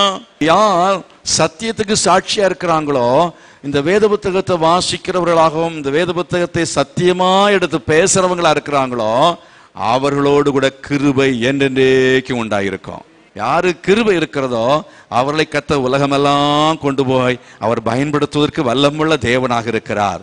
ஐயோ எனக்கு படிப்பு இல்லை, அது இல்லை, இது இல்லை, ஒன்றும் நீங்க கவலைப்பட வேண்டிய அவசியமே இல்லை. உங்களுக்கு என்ன இருந்தா போதும்? கிருபை இருந்தால் போதும். ஆபிரகாமுடைய வாழ்க்கையில் நீங்க வாசித்தீங்கன்னா ஆபிரகாமை பற்றி சொல்லப்பட்டிருக்கிறது. ஆபிரகாமுடைய வீட்டு விசாரணைக்காரன் ஈசாக்குக்காக பெண் தேடி போகிற இடத்துல அந்த லாபானுடைய வீட்டுக்கு போகிறதுக்கு முன்பதாகவே அந்த ரெபெக்காள்கிட்ட கேட்பான், உங்க வீட்டில் வந்து தங்குறதுக்கு இடம் இருக்குதான்னு கேட்க, உங்க வீட்டில் தங்குவதற்கு இடம் இருக்கிறது, உங்க ஒட்டகத்துக்கு தீவனம் இருக்கிறது அப்படின்னு சொன்ன உடனே அவன் சொல்லுவான், என் எஜமானை விட்டு கர்த்தர் தம்முடைய கிருபையை விலக்கவில்லை என்று சொல்லுவான். எங்க சொல்லி இருக்கிறது தெரியுமா? ஆதியாகமத்தின் புஸ்தகத்துல 24வது அதிகாரத்திலே 27வது வசனத்திலே சொல்லி இருக்கிறதை நீங்கள் பார்க்க முடியும். தம்முடைய கிருபையை தம்முடைய உண்மையும் என் எஜமானை விட்டு அவர் நீக்கவில்லை அப்படின்னு சொல்லுகிறத பார்க்கிறோம். அப்ப அர்த்தம் என்ன? ஆண்டவர் சத்தியத்துக்கு கீழ்ப்படுகிற கர்த்தருடைய பிள்ளைகளை, ஆபிரகாமும் அவனுடைய இனத்தையும் வீட்டையும் ஜனத்தையும் எல்லாம் விட்டு கர்த்தர் காண்பிக்கிற தேசத்துக்கு போ என்று சொன்ன பொழுது சத்தியத்துக்கு கீழ்ப்படிந்தான். அவன் கர்த்தருடைய வார்த்தைக்கு கீழ்ப்படிந்தான். ஆகவே கர்த்தர் அவனை என்ன செய்தார்? ஆண்டவர் ஆசீர்வதித்து அவனை நடத்தினார். நன்றாய் விளங்கிக் கொள்ளுங்கள். கிருபை உள்ளவர்கள் கிருபை உங்களுக்கு இருக்கா இல்லையான்னு எப்படி தெரிஞ்சுக்கலாம் தெரியுமா? முதல்ல என்ன சொன்னேன்? உங்களுக்கு சமாதானம் இருக்குன்னா கிருபை இருக்குன்னு அர்த்தம். சமாதானம் இல்லைன்னா கிருபை போயிடுச்சுன்னு அர்த்தம். எத்தனை பேருக்கு சமாதானம் எல்லாம் வந்திருக்கீங்க? இருக்கு, ஆனா கொஞ்சம் கொஞ்சம் அப்பப்போ போயிடுது அப்படின்னா அப்பப்போ சமாதானம் கொஞ்சம் கொஞ்சம் கிருபை அது ரொம்ப பாட்டம் லெவல் இருக்குன்னு அர்த்தம். என்ன செஞ்சிடும்? அப்பப்போ போயிடும். சமாதானம் இல்லாமல் இருக்கிறீங்களா? கிருபையை பெற்றுக்கொள்ளுங்க. ஹல்லேலூயா. சமாதானத்தை பெற்றுக்கொள்ளணும், கிருபையை பெற்றுக்கொள்ளுங்கள். இன்னொன்று என்ன தெரியுமா? கிருபை உங்களுக்கு இல்லைன்னா கர்த்தருடைய நடத்துதல் உங்களுக்கு இருக்காது. ஆண்டவர் உங்களை நடத்த மாட்டார். ஆபிரகாமுக்கு தேவனுடைய கிருபை இருந்ததுனால அவனுடைய காரியங்கள்ல எல்லாவற்றையும் கர்த்தர் அற்புதமாய் நடத்தினார். அவனுக்கு மகனுக்கு பெண் வேணுங்கிறதுக்காக அங்க தேடி இங்க தேடி அங்க போய் அலமோதி கடைசியில் ஏதோ ஒரு பொண்ணை கடைசி ஆண்டவர் அவன் மகனுக்கு கொடுத்தார் அப்படின்னு பார்க்குறோமா? இல்லை. கர்த்தர் அவனை சரியா ஒரே ஒரு இடத்துக்கு அனுப்பினா, ஜெபம் பண்ணி அனுப்பினா, அங்க போகும்போது தடுமாற்றம் இல்லாம, குழப்பம் இல்லாம, எந்த விதமான இடையூறும் இல்லாமல், காலதாமதம் இல்லாமல் சரியாய் கர்த்தர் அவன் வீட்டு விசாரணைக்காரனை கொண்டு போய் சேர்த்த இடம் எந்த இடத்துக்கு போய் சேர்த்தார்? லாபான் வீட்டுக்கு போய் சேர்த்தார். அட்ரஸ் கூட கிடையாது. அட்ரஸ் இல்லைனாலும் கர்த்தர் உங்களை வழி நடத்துவார். அல்லேலூயா. ஏன்னா உங்களுக்கு அட்ரஸ் தெரியாட்டாலும் உங்களை ரட்சித்த ஆண்டவருக்கு அட்ரஸ் தெரியும், எங்க நடத்தணும்னு சொல்லி கர்த்தருக்கு தெரியும். கர்த்தர் நேர் வழியாய் நடத்துவார். ஆபிரகாமை குறித்து அப்படித்தான் சொல்லியிருக்கு, நேர் வழியாய் நடத்தி வந்த தேவனுக்கு ஆமா ஸ்தோத்திரம் என்று சொல்ல இந்த பிரதானி சொல்லுவான், அந்த வீட்டு விசாரணைக்காரன் சொல்லுவான், கர்த்தர் நேர நடத்துவார், அலையெல்லாம் விட மாட்டார். ஆகவே தேவனுடைய கிருபையை பற்றி நம்ம பார்த்துட்டு இருக்கிறோம். இங்கே இந்த யோவான் சுவிசேஷம் 8ஆம் அதிகாரத்தில் வாசித்தோம். அந்த இடத்துக்கு நம்ம திரும்பி வரலாம். அங்கே இந்த சத்தியத்தை தெரியாது, சத்தியம் என்று சொன்னால் என்ன தெரியாது, பிரமாணம் தெரியாது அப்படி என்று நினைத்து கொண்டு இந்த ஆட்கள் இயேசுவை சோதித்தார்கள். பிரமாணம் தெரியாது என்று சோதித்தார்கள். அருமையானவர்களே, தேவன் நமக்கு கொடுக்கிற பிரமாணங்கள், அந்த பிரமாணங்களை நாம் அறிந்து கொண்டு அவைகளை கை கொள்ள வேண்டும். தேவனுடைய பிரமாணங்கள், அந்த பிரமாணங்களை நம்ம கை கொள்ளுகிறதான காரியத்தில் நம்ம எப்படி கை கொள்ள வேண்டும் என்பதை பற்றி பரிசுத்த வேதாகமத்திலே நம்ம படிக்கிறோம். தேவனுடைய அந்த பிரமாணங்களை நம்ம கை கொள்ளவில்லை என்று சொன்னால் கர்த்தர் தம்முடைய கிருபையை நமக்கு என்ன செய்ய மாட்டார்? தரவே மாட்டார். ஆனா நியாயப்பிரமாணத்தை கை கொள்வது என்பது நம்மால முடியாத காரியம். நியாயப்பிரமாணத்தை கை கொள்வது என்பதால் சிரமமான காரியம். பழைய ஏற்பாட்டில் இருக்கிற காரியத்தில் கொலை செய்யாதிருப்பாயாக என்று சொல்லி இருக்கிறது. இப்போ கொலை செய்யாதிருப்பாயாக என்று சொன்ன கொலை செய்யாம இருக்கிறாங்களா?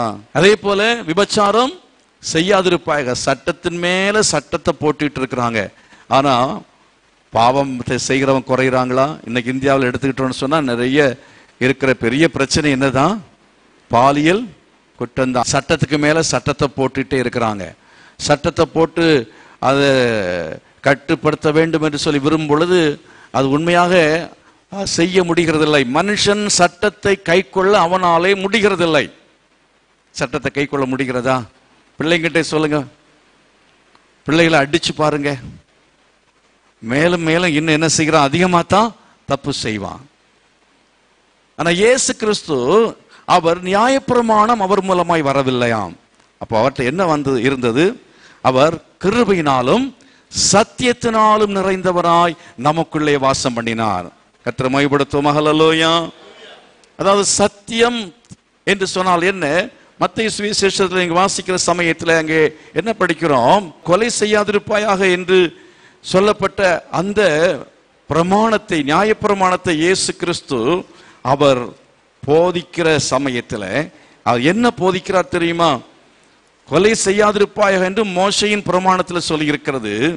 நான் உங்களுக்கு சொல்லுகிறேன், தன் சகோதரனை நியாயமில்லாமல் கோபித்துக் கொள்பவன் நியாய தீர்ப்புக்கு ஏதுவாயிருப்பான்.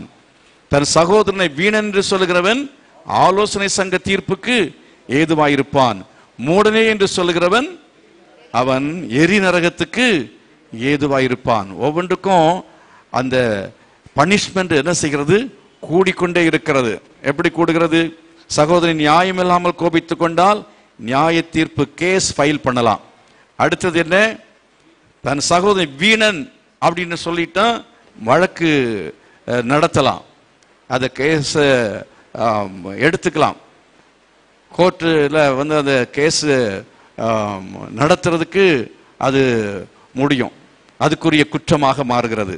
அடுத்தது அதை விட என்ன சீரியஸா சொல்லியிருக்கு அப்படி பார்த்தீங்கன்னா, மூடனே என்று சொல்லுகிறவன் எரி நரகத்துக்கு பாத்திரனாக இருக்கிறான். அப்படின்னா இயேசு என்ன செய்தார்னு சொன்னா, அவர் உபதேசம் பண்ணினார். பழைய ஏற்பாட்டில் எடுத்துக்கிட்டீங்கன்னா கொலை செய்யாதிருப்பாயாக என்று சொல்லி கட்டளை போடப்பட்டது. ஆனால் இயேசு கட்டளை போடவில்லை. Jesus was teaching to the people. இயேசு ஜனங்களுக்கு போதனை செய்தார். அல்ல கவனிங்க. நீங்க என்ன செய்யணும்? உங்க பிள்ளைகளுக்கும் சரி, வீட்லயும் சரி, நீங்க நியாயப்பிரமாண போதகரா இருக்கக்கூடாது. நியாயப்பிரமாண போதகரா இருந்தீங்கன்னா உங்க பிள்ளைகள் ஒரு நாளும் என்ன செய்ய மாட்டார்கள்? திருந்த மாட்டார்கள். அவர்கள் திருந்த வேண்டும் என்று சொன்னால் நீங்க என்ன செய்ய வேண்டும்? நீங்கள் அவர்களுக்கு உபதேசம் பண்ண வேண்டும். நல்ல போதகரே அப்படின்னு சொல்லி இயேசு கிறிஸ்துவ சொல்ல காரணம் என்ன?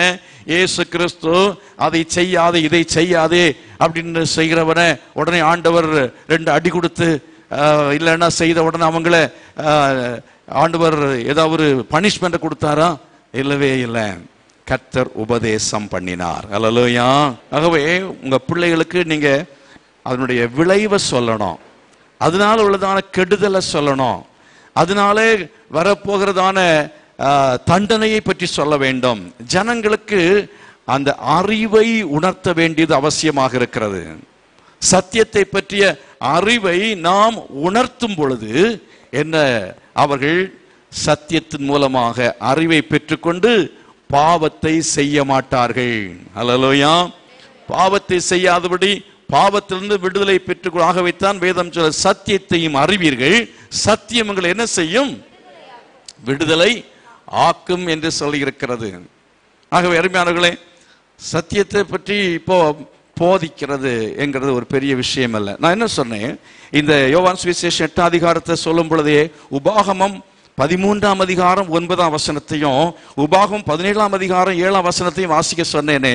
அதுல என்ன சொல்லியிருக்கிறது தெரியும்? அதன்படி பார்த்தால் என்னவென்றால், என்ன, இயேசு இந்த ஸ்திரியை கொண்டு வந்து நிறுத்தின பொழுதும் அவர் எழுதினது மட்டுமல்ல, அதற்கு பிறகு அவளை நிமிர்ந்து பார்த்து சொன்னார், வசனத்தை எழுதிட்டு எவனும் போகல, அது அவங்களுக்கு தெரியல. உபாகமம் 13:9 அவங்களுக்கு புரியல. இல்லை, அந்த வசனத்தை முழுமையாக கூட எழுதியிருக்கலாம் அவர். அதை அவர்கள் வாசித்து விட்டு அவங்களுக்கு புரியல. இயேசு என்ன செய்தார் என்றால், அவர்களை பார்த்து சொன்னார், உங்களில் பாவம் இல்லாதவன் இவள் மேல் முதலாவது கல்லெறிய கடவன் என்று சொன்னார். இப்போ டீச் பண்றாங்க எல்லாருமே. எல்லாரும் பாஸ்டர் ஆயிட்டாங்க. எல்லாரும் பிரசங்கிமார் தான். கணவன் மனைவிக்கு சொல்றான், மனைவி கணவனுக்கு சொல்றான், பெற்றோர் பிள்ளைகளுக்கு சொல்றாங்க, பிள்ளைகிட்ட அதை செய்யாதே, இதை செய்யாதேன்னு சொல்ல. நீ சினிமா பார்க்காத, டிவி பார்க்காத, எப்போ டிவி பார்த்துக்கிட்டு இருக்கிறிய. ஆனா இவன் என்ன பண்ண? டிவி பார்த்துக்கிட்டு இருக்கிறான். நம்ம என்ன பண்றோம்? டிவி பார்த்துக்கிட்டே பிள்ளைகள் படி, சும்மா டிவி பார்க்குற அப்படின்னு.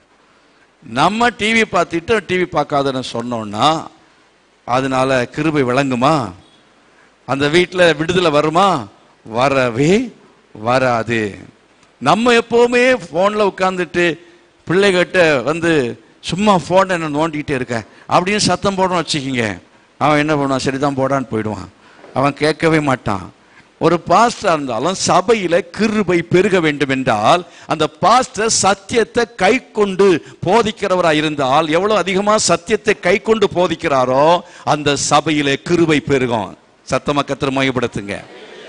ஒரு தகப்பனோ தாயோ எந்த அளவுக்கு சத்தியத்துக்கு கீழ்ப்படிந்த பிறகு பிள்ளைகளுக்கு உபதேசம் பண்ணுகிறார்களோ அந்த வீட்டிலே தேவனுடைய கிருபை பெருகி இருக்கும். அந்த கிருபை பெருகி இருக்கிற வீட்டில் என்ன உண்டாகும்? சமாதானம் உண்டாயிருக்கும். கிருபை பெருகி இருக்கிற வீட்டில் என்ன உண்டாயிருக்கும்? அங்கே பாவத்தில் விடுதலை நிச்சயமாய் உண்டாயிருக்கும். அந்த பிள்ளைகள் பாவம் செய்யவே மாட்டார்கள். ஆகவே தான் இங்கே கிருபையும் சத்தியமும் நிறைந்தவராய் இயேசு நமக்குள்ள என்ன செய்தார்? அவர் இந்த உலகத்திலே வந்து வாசம் பண்ணினார் என்று சொல்லி இருக்கிறது. சத்தமா கர்த்தரை மகிமைப்படுத்துவோமா? அல்லேலூயா. அதை சொல்லும் பொழுது இன்னொரு காரியம் எனக்கு சொல்ல வேண்டும். என்னவென்றால், ஆண்டவர் இயேசு என்ன செய்தார் தெரியுமா? உங்களில் பாவம் இல்லாதவன் முதலாவது கல்லெறியட்டும்னு சொன்ன உடனே சொல்லிட்டு அவர் நிமிர்ந்து பார்க்கிற சமயத்தில் ஒவ்வொருவராக எல்லாருமே போய்விட்டார்களாம். ஒருவர் கூட என்ன செய்யவில்லை, அங்கே கல்லறிவதற்கு துணிச்சலாய் நிற்கவில்லை. ஒருவன் கூட பாவம் செய்யாதவன் இல்லை, எல்லாரும் பாவம் செய்தவர்களாகத்தான் இருந்தார்கள். இயேசு என்ன சொன்னார்? இந்த ஸ்திரியை பார்த்து வாசித்து பாருங்க. இயேசு நிமிர்ந்து அந்த ஸ்திரியை தவிர வேறு ஒருவரையும் காணாமல் அந்த ஸ்திரியை பார்த்து சொன்னார், உன்மேல் குற்றஞ்சாட்டு எங்கே? ஒருவனாகிலும் உன்னை ஆக்கினைக்குள்ளாக தீர்க்கவில்லையா என்றார். அதற்கு அவள், இல்லை ஆண்டவரே என்றாள். இயேசு அவளை நோக்கி, நானும் உன்னை ஆக்கினைக்குள்ளாக தீர்க்கிறதில்லை, நீ போ, இனி பாவம் செய்யாதே. அதுதான் கிருபை. அல்லேலூயா. அதுதான் கிருபை. ஆண்டவர் பரம பழைய ஏற்பாட்டில் என்னன்னா, ஒரு நபர் வந்து ஓய்வு நாளை ஆசரிக்கிறதுக்கு தவறிட்டான்னு வச்சுக்கிங்க. ஓய்வு நாளை ஆசரிக்கணும், அவன் ஆசரிக்காம அன்னைக்கு வேலைக்கு போயிட்டானா பிடிச்சிட்டு வந்து கல்லெறிஞ்சு கொண்டுருவாங்க. No excuse. அவனுக்கு வார்னிங் ஒன்றும் கிடையாது. ஆனால் புதிய ஏற்பாட்டில் இயேசு கிறிஸ்து கிருபையும் சத்தியமும் நிறைந்தவராக இருக்கிறார். அப்படின்னா என்ன தெரியுமா? ஞாயிற்றுக்கிழமை நீங்கள் போன வாரம் வரலன்னு வச்சுக்கிங்க, 2 வாரம் 3 வாரம் வரலன்னு இந்த வாரத்தில் வரும் பொழுது பாஸ்டர் மூலமாக வார்னிங், எச்சரிப்பான வசனங்களை கற்றுக் கொடுப்பார். இல்லைன்னா வீட்டில் இருக்கும் பொழுதே உங்களுக்கு எச்சரிப்பான வார்த்தைகளை கற்றுக் கொடுப்பார். இல்லைன்னா கை கால 2 தட்டு தட்டுவார். ஏதோ ஒன்று நடக்கும். அப்புறம் உணர்த்தப்பட்டு என்ன செய்வீங்க? அடுத்த வாரம் ஓடி வந்துடுவீங்க. வந்தால் நல்லது, பொழைச்சிக்கிட்டீங்கன்னு அர்த்தம். வரலன்னா செங்கடல் அமிழ்த்திடுவார். சோத்திரம். செங்கடல் என்ன செஞ்சிருவாரு? அமிழ்த்திடுவார். ஏன் அப்படி சொல்றேன்னு தெரியுமா? பார்வோனுக்கு ஆண்டவர் எவ்வளவு வாய்ப்பு கொடுத்தாரா இல்லையா? வானத்தையும் பூமியும் படைத்த சர்வ வல்லமையுள்ள தேவன் யார் என்கிறதை எகிப்திலே கர்த்தர் நிரூபிக்கும்படியாகத்தான் இஸ்ரவேல் ஜனங்களை கர்த்தர் அனுப்பினார். அதுக்கு பிறகு மோசே அனுப்பினார். உங்களை ரட்சிக்கப்படாதவங்க மத்தியில கர்த்தர் வச்சிருக்கிறார். அப்படின்னா எதுக்காக? ஏன் ஆண்டவரே என் வீட்டில் இருக்கிற ஒருத்தனை ரட்சிக்கப்பட மாட்டேங்கிறானே, அவனா ரொம்ப தொல்லை கொடுக்குறான், அழுதுகிட்டு இருக்கிறீங்களா? அழ வேண்டாம். இஸ்ரவேல் ஜனங்களை பாருங்க. இஸ்ரவேல் ஜனங்கள் அப்படித்தான் எகிப்தில் அடிமைத்தனத்துக்குள்ள வைத்திருந்தார். எதற்காக? கர்த்தர் தன்னுடைய வல்லமை விளங்க பண்ணுவதற்காக. கர்த்தர் தன்னுடைய கிருபையை விளங்க பண்ணி கொண்டிருந்தார். ஜெபம் பண்றாங்க, ஆண்டவரே இந்த பக்கத்து வீட்டில் இருக்கிறவன் சுத்தி இருக்கிறவன் எல்லாம் எனக்கு ரொம்ப தொல்லை கொடுக்கிறான், அவனெல்லாம் கர்த்தாவே நீர் அடித்து போட வேண்டும், அவனை இல்லாமல் ஆக்க வேண்டும் அப்படின்னு சொல்லி கூட நீங்க மனசுல நினைக்கலாம். ஆனா கர்த்தர் அதை செய்யவே மாட்டார். கர்த்தர் அவளுக்கு எப்படி இருக்கிறார்? கிருபையா இருக்கிறார்.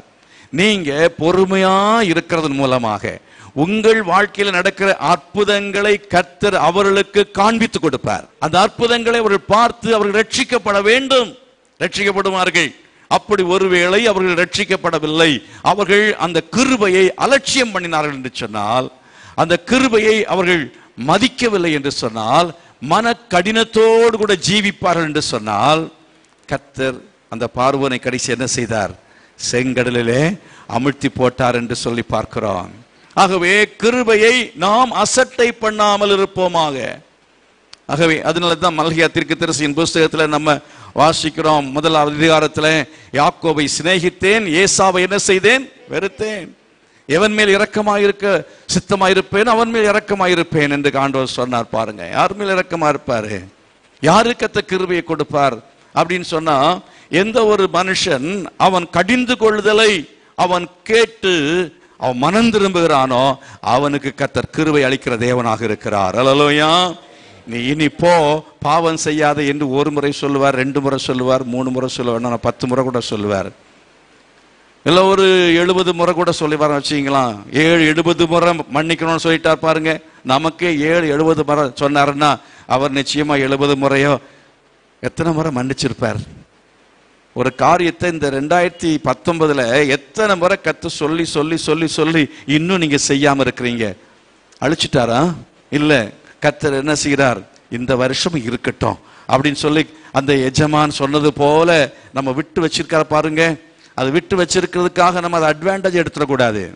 நம்ம இன்னும் அதிகமாய் பாவம் செய்கிற மக்களாய் போய், மகனே அதை செய்யாத, மகனே அந்த இடத்துக்கு போகாத அப்படின்னு கர்த்தர் நமக்கு பேசும் பொழுது, சொல்லும் பொழுது, உள்ளத்துல சமாதானத்தை எடுக்கும் பொழுது, தேவன் கிருபை கொஞ்சம் கர்த்தர் என்ன செய்கிறார், நம்மை விட்டு ஆண்டவர் எடுக்கிறது போல இருக்கும். அப்படி இருக்கிற சமயத்தை என்ன செய்யணும், உடனே ஆண்டவரே நான் மனம் திரும்புகிறேன், இந்த பாவத்தை இனி செய்ய மாட்டேன் ஆண்டவரே, இந்த தவறு எனக்கு வேண்டாம் ஆண்டவரே. உடைய கிருபையை இழந்து போன அந்த சவுலை போல கைவிடப்பட்டு போகக்கூடாது, அழிந்து போகக்கூடாது. கிருபை நஷ்டப்பட்டு போனதான நோவா காலத்து மக்களை போல, நோவா காலத்தின் மக்களை கர்த்தர் வெள்ளத்தினால் என்ன செய்தார், அழித்து போட்டார். ஒரே நாள் அல்ல, 120 வருடங்கள் என்று கணக்கு சொல்லுகிறார்கள், வேதத்தில் கிடையாது.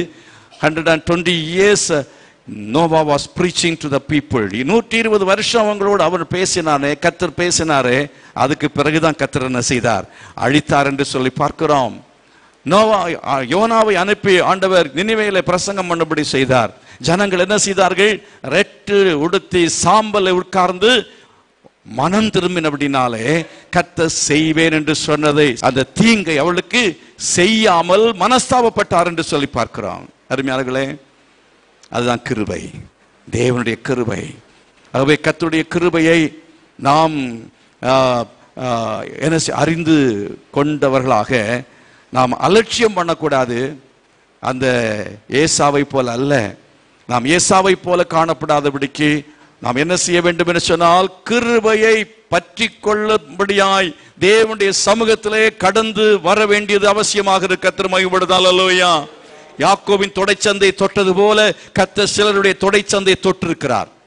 சிலருக்கு சில காரியங்கள் நடந்திருக்கிறது, அவைகளை நீங்கள் பெற்றும் மனம் திரும்பவில்லை என்று சொன்னால், அடிக்கடி கடிந்து கொள்ளப்பட்டும் தன் பிடரியை கடினப்படுத்துகிறவன் சடுதியிலே சகாயம் என்று என்ன செய்வான், நாசமடைவான் என்று சொல்லியிருக்கிறது. ஆகவே கிருபையும் சத்தியமும் நிறைந்தவராய் இயேசு நமக்குள்ள என்ன செய்தார், வாசம் பண்ணார். எத்தனை பேருக்கு கிருபை வேணும்? கிருபை வேணும்னா என்ன செய்யுங்க, சத்தியத்தை கீழ்ப்படியுங்க, சத்தியத்தை வாசியுங்க. 23ஆம் சங்கீதத்தில் கடைசியில் உள்ள 2 வசனங்களை வாசித்து பாருங்க. ஜீவனுள்ள நாளெல்லாம் நன்மையும் கிருபையும் தொடரும் என்று சொல்லி இருக்கிறது. எங்கே அதாவது நன்மை தொடர வேண்டுமோ அங்கே கிருபை இருந்தா தான் நன்மை தொடரும். கிருபை இல்லைன்னா நன்மை என்ன செய்யாது, தொடரவே தொடராது. உங்களுக்கு கர்த்தர் கொடுத்திருக்கிற நன்மைகளுக்காய் கர்த்தர் என்ன செய்ய வேண்டும், ஸ்தோத்திரம் பண்ண வேண்டும். ரட்சிப்புக்காய் ஸ்தோத்திரம் பண்ணுங்க, அபிஷேகத்துக்காக ஸ்தோத்திரம் பண்ணுங்க, கர்த்தர் கொடுத்திருக்கிற குடும்பத்துக்காய் கர்த்தரை ஸ்தோத்திரம் பண்ணுங்க, கர்த்தர் கொடுத்திருக்கிற பிள்ளைகளுக்காய் கர்த்தரை ஸ்தோத்திரம் பண்ணுங்க, சமாதானமான வாழ்க்கைக்காய் கர்த்தரை ஸ்தோத்திரம் பண்ணுங்க, உங்களுக்கு ஆண்டு கொடுக்க உத்தியோகத்துக்காய் கர்த்தரை ஸ்தோத்திரம் பண்ணுங்க, ஆண்டவர் உங்களுக்கு கொடுத்திருக்கிற சபைக்காக கர்த்தரை ஸ்தோத்திரம் பண்ணுங்க, கர்த்தர் கொடுத்திருக்கிறதான பாஸ்டர்ஸுக்காக கர்த்தரை ஸ்தோத்திரம் பண்ணுங்க. அநேக நன்மைகளை நாம் என்ன செய்யவில்லை, அது தேவனுடைய கிருபை என்று உணராமல் ஜீவித்துக் கொண்டிருக்கிறோம். கர்த்தர் கிருபையினால இவைகள் எல்லாவற்றையும் உங்களுக்கு கொடுத்து இருக்கிறாரே. இந்த நன்மைகள் உங்களுக்கு தொடர வேண்டுமா? இந்த நன்மைகள் உங்களுக்கு தொடர வேண்டும் என்றால் கிருபையை பற்றி கொள்ள வேண்டும். கிருபையை நீங்கள் பற்றி கொள்ள வேண்டும். அவரை மேய்ப்பராக நீங்கள் எல்லா காலத்திலையும் பின்பற்ற வேண்டும். ஆண்டவர் அவர் உங்களோடு கூட இருப்பார். மரண பள்ளத்தாக்கு நடந்தாலும் பொல்லாப்புக்கு பயப்படேன், தேவரீர் என்னோடு கூட இருக்கிறீர், உமது கோலும் உமது தடியும் என்ன செய்யும், தேற்றும் என்று சொல்லி அங்கே தாவீது சொன்னது போல நாம் என்ன செய்ய வேண்டும் என்றால், ஆண்டவரே துன்பத்தின் மத்தியிலே நடந்தாலும் நீர் என்னை கைவிட மாட்டீர் என்று சொல்லி நாம் என்ன செய்ய வேண்டும்? அவரை பின்பற்றி கொண்டே இருக்க வேண்டும். கர்த்தரை அந்த பாடுகள் மத்தியில எவ்வளவு நம்ம பின்பற்றுகிறோமோ, ஒரு மனுஷனுடைய வாழ்க்கையில பாடுகளை சகிக்க சகிக்க சகிக்க கர்த்தர் தம்முடைய கிருபையை அதிகமாய் கொடுப்பார். கர்த்தருக்காக எவ்வளவு பாடுபடுகிறீங்களோ, பாடுகள் பெருகிறது போல கிருபை உங்களுக்கு பெருகி கொண்டே இருக்கும். கவனிச்சு பார்த்துருக்கிறீங்களா? சிலருடைய வாழ்க்கையில் அதிகமாக பாடுகள் இருக்கும், ஆனா கர்த்தர் அதிகமான கிருபையும் கொடுப்பார். அப்போஸ்தலனாகிய பவுலிடத்துல பவுல் ஒரு காரியத்துக்காக ஜெபம் பண்ணான். எதுக்காக ஜெபம் பண்ணான் தெரியுமா? அவனுடைய பலவீனத்திலிருந்து விடுதலை வேண்டும் என்று சொல்லி ஜெபித்தான். கர்த்தர் ஜெபத்தை கேட்டாரா? இல்லை, ஜெபத்தை கேட்கவில்லை. கர்த்தர் என்ன சொன்னார்? உன் பலவீனத்தில் என் பலன் பூரணமாய் விளங்கும், என் கிருபை உனக்கு போதும் என்று சொன்னார். அந்த பவுல் எவ்வளவோ துன்பங்களையும் துயரங்களையும் கஷ்டங்களையும் அனுபவித்தவன், ஊழியத்து நிமித்தமாக அவன் அனுபவித்தவன், பாடுகளை அனுபவித்தவன், கர்த்தருக்காக பாடுபட்டவன். அவன் பாடுகள் அதிகமாய் பெருகினது போல பெருகியிருந்தது போல கிருபையும் அவனுக்கு அதிகமாய் பெருகிற்று. தேவனுடைய கிருபை நமக்கு அதிகமாய் நாம பெற்றுக்கொள்ளும் பொழுது தேவன் நம்ம என்ன செய்கிறார் என்றால் அவருடைய பாத்திரமாய் நம்ம எடுத்து பயன்படுத்துகிறார். லூக்கா சுவிசேஷத்துல 1ஆம் அதிகாரத்தில் 28ஆம் வசனத்தை வாசியுங்கள். அவள் இருந்த வீட்டிலே தேவதூதன் பிரவேசித்து கிருபை பெற்றவளே வாழ்க வாழ்க, கர்த்தர் உன்னுடனே இருக்கிறார். கிருபை பெற்றவளே என்று சொன்னால் எதற்காக கர்த்தர் அவளை தெரிந்து கொண்டார்? அவள் கிருபை பெற்றவள். எதனாலே கிருபை பெற்றவள்? எதற்காக கிருபை பெற்றவள்? கிருபை ஆண்டவர் ஏற்கனவே கிருபை அவள் பெற்றவளா இருந்தபடினாலதான் தேவனுடைய கிருபையை பெற்ற அவளை கர்த்தர் தன்னுடைய பாத்திரமாய் தெரிந்து கொண்டார். தேவன் அவளை உபயோகப்படுத்தும்படியாய் தெரிந்து கொண்டார். கர்த்தர் தன்னுடைய கிருபை உங்களுக்கு தந்து என்ன செய்வார் என்றால் அவர் பயன்படுத்துவார். நீங்க கிருபை அதிகமா பெறும் பொழுது கர்த்தருக்கு அதிகமா பயன்படுவீங்க. அருமையானவர்களே, எத்தனை பேருக்கு கிருபை வேணும்? இந்த மரியாளை நீங்க எடுத்துக்கொண்டீங்கன்னா மரியாளை கிருபை கிடைக்க காரணம் என்ன நான் யோசித்து பார்த்தேன். ஏன்னா அவள் ஒரு ஏழை குடும்பத்தில் பிறந்தவள். அவள் கஷ்டங்களை அனுபவித்தாள், துன்பங்களை அனுபவித்தாள், துயரத்தை அனுபவித்தாள். குழந்தை பிறந்த பிறகு அதை ஆலயத்தில் கொண்டு போய் அங்கே என்ன செய்யணும்? பிரதிஷ்டை பண்ணணும். பிரதிஷ்டை பண்ணும் பொழுது என்ன செய்யணும்? ஒரு பலி செலுத்தணும். அந்த பலி செலுத்துறதுக்கு என்ன இல்லை, அவங்களுக்கு மாட்டையாவது ஆட்டையாவது கொண்டு போறதுக்கு பணம் இல்லை. ஆகவே காட்டுப்புறாவை கொண்டு போனார்கள். யார் காட்டுப்புறாவை கொண்டு போவாங்கன்னா ஏழைகள் தான் கொண்டு போவார்கள். அப்படி என்றால் அவள் ஏழ்மையிலே வாழ்ந்தவள். அவ்வளவு ஏழ்மையிலும் தரித்திரத்திலும் வாழ்ந்தாலும் அவள் ஆலயத்தை விடவில்லை, ஆராதனை விடவில்லை, ஜெபத்தை விடவில்லை.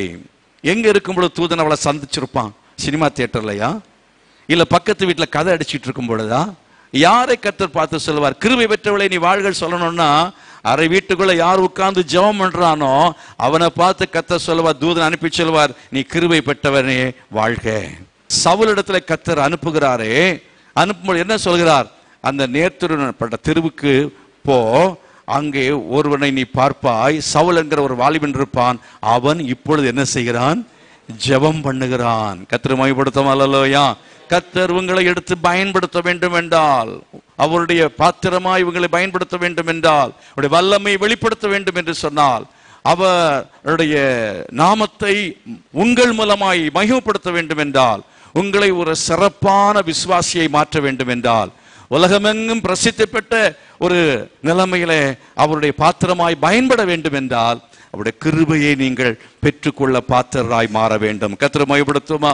எப்பொழுது கிருபையை நீங்கள் அதிகமாய் பெற்றுக்கொள்வீர்கள் என்று சொன்னால், கர்த்தருக்காக பாடுகளை நீங்கள் சந்தோஷமாய் சகிக்க வேண்டும். சந்தோஷமாய் பாடுகளை சகிக்கும் பொழுது அந்த பாடுகள் மத்தியிலே நீங்கள் என்ன உடைக்கப்படுகிறீர்கள், நொறுக்கப்படுகிறீர்கள். நொறுக்கப்படுகிற ஒரு பாத்திரத்தின் மேல தேவ கிருபை விளங்குகிறது. நொறுக்கப்படும் பொழுது என்ன செய்கிறோம் என்றால் நம்மை தாழ்த்துகிறோம். தேவனுக்கும் முன்பாக நம்மை தாழ்த்துகிறோம், மனுஷருக்கும் முன்பாக நம்ம என்ன செய்கிறோம்? தாழ்த்துகிறோம். தாழ்மை நமக்குள்ளே வருகிறது. அதுக்காக தான் பாடுகள், அதுக்காக தான் உனக்கு வேலையை கர்த்தர் எடுக்கிறார், அதுக்காக தான் வீட்டில் இன்னொரு காரியம் நடக்கிறது, அதுக்காக ஒரு பாடு வருகிறது. ஆண்டவர் உங்களை தாழ்மைப்படுத்த வேண்டும் என்பதற்காக, தாழ்மை உள்ளவர்களாய் மாற வேண்டும் என்று அவ்விதமாய் தாழ்மை உள்ளவளாய் மாறும் பொழுது கர்த்தர் அதிகமான கிருபையை தந்து நம்மை அவர் பயன்படுத்துகிற தேவனாக இருக்கிறார். கரங்களை கொட்டி கர்த்தரை மையப்படுத்தும். அல்லேலூயா. எத்தனை பேருக்கு தேவனுடைய கிருபை வேணும்? கர்த்தர் நோக்கி கேளுங்க, ஆண்டவரே உம்முடைய கிருபை எனக்கு பெரிதாய் உண்டாயிருக்க வேண்டும். உம்முடைய கிருபை எனக்கு நித்தியமான கிருபையாய் கொடுக்கப்பட வேண்டும். அநாதியாய் உம்முடைய கிருபை ஆண்டவரே உண்டாயிருக்கிறது என்று சொல்லி இருக்கிறதே. அவ்விதமாய் கர்த்தர் உம்முடைய கிருபையை என் குடும்பத்திலே விளங்க பண்ணும் என்று சொல்லி கைகளை வைத்து ஜெபம் பண்ணி கேளுங்க. ஆண்டவரே என் குடும்பத்தில் உம்முடைய கிருபை விளங்கணும் அப்பா. என் குடும்பத்துல சமாதானம் இல்லை, என் குடும்பத்துல சந்தோஷம் இல்லை, என்னுடைய குடும்பம் கிருபையை இழந்திருக்கிறது. என் வாழ்க்கையில் ஆண்டவரே நான் கிருபையை நான் இழந்திருக்கிறேன். ஆபிரகாமை கர்த்தர் நேர்வழியா நடத்தினது போல உன்னை கர்த்தர் நடத்த வேண்டுமா? உன்னை நடத்த வேண்டுமா? தேவ சம கரத்தை உயர்த்தி ஆண்டவரே ஆபிரகாமுக்கு அருளி செய்த அந்த கிருபை எனக்கு நீர் தருவீராக என்று சொல்லி கேளுங்கள். ஆபிரகாமுக்கு அருளி செய்த கிருபை எனக்கு தருவீராக. கர்த்தர் உங்களை நடத்துவார். தேவன் உங்களை அவர் ஆசீர்வதிப்பார். தேவன் உங்களை பயனுள்ள பாத்திரமாய் மாற்றுவார். தேவன் தம்முடைய கிருபையினாலே தேவன் உங்களை அவர் மேன்மைப்படுத்த வேண்டும் என்று சொல்லி விரும்புகிறார். ஓ ஹalleluya. ஓ glory to God. Thank you Jesus. கிருபையினாலும் சத்தியத்தால் நிறைந்தவராய் இயேசு நமக்குள்ளே வாசம் பண்ணது போல ஆண்டவரே நான் சத்தியத்தை கைக்கொள்ளும்படியாக, ஒரு சத்தியவானாய் ஜீவிக்கும்படியாக ஆண்டவரே பரிசுத்த வேதாகமத்தை கைக்கொள்ளத்தக்கதாக, பிரமாணங்களை கைக்கொள்ளத்தக்கதாக, சட்டங்களை கைக்கொள்ளத்தக்கதாக, உம்முடைய வசனங்களை வார்த்தைகளை கைக்கொள்ளும்படியாய் உம்முடைய கிருபை எனக்கு தாங்கன்னு சொல்லி கேளுங்க. கர்த்தர் தம்முடைய கிருபையை நமக்கு தருவாராக. பாவத்தை மேற்கொள்ளும்படியான கிருபை எனக்கு தருவீராக என்று சொல்லி தேவ சமூகத்துல கேளுங்க. கர்த்தர் தம்முடைய கிருபையை தருவாராக. ஆண்டவரே பாடுகள் மத்தியிலே, உபத்திரவங்கள் மத்தியிலே, மரணங்கள் போராட்டங்களின் வாழ்க்கையில் வரும் பொழுது, வியாதிகள் வரும் பொழுது அந்த யோபுவை போல ஆண்டவரே நான் நிலை நிற்கும்படியான கிருபை எனக்கு தருவீராக. நிர்மலமாகிவிடக் கூடாது ஆண்டவரே. நிர்மலமாகாமல் இருப்பது உம்முடைய சுத்த கிருபை என்பதை உணர்கிறேன். ஓ ஹalleluya.